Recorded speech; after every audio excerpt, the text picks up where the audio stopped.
د پولیس د افغانیان باشندگان داسې د ګاډي ته ورارتئ ته به وایې که چېرته د مردارې بوجۍ ګاډي ته ورارتئ. دا چې خپل وطن ته لاړ شي جنګي حالات جوړ شي نو فوج پرې ډېر جنګ ته ملا تړلي که داسې خلکو. دا ویډیو تاسو لږ وګورئ.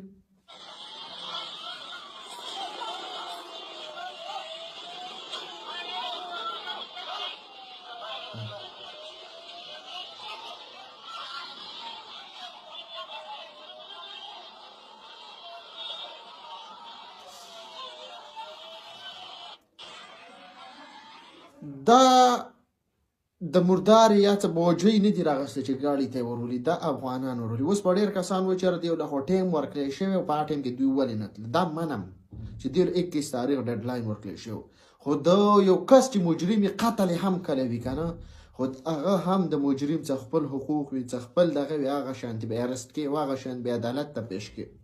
دا نه چې تا خپل عدالت او خپل قانون لګولی لکه د څاروو غوندې خلک وروله.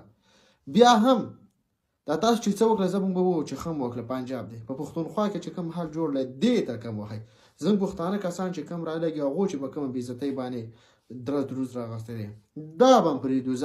دا کسان دې تاسو ولېږل افغانستان ته، دوی خواستیم د ټول عمر د سختو عادت دي 45 کاله وشو چې د دې باندې سخته جوړه ده.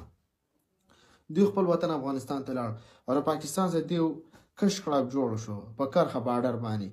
نو زما دا پول یقین دی چې د هغوی چې کوم فوج دی یا کوم طالبان دی هغه به دومره ډز ډومباخ ونه کوي څومره چې د عوام خلک به خلاص غوز به جوړي. هغو فوج به غلی ناسي خو د عوام چې کوم دی دا پر باندې درسورېږي. بیا دا خلک چې کوم دی په قلار یې ولېږئ ځان ته یې مه تودوئ.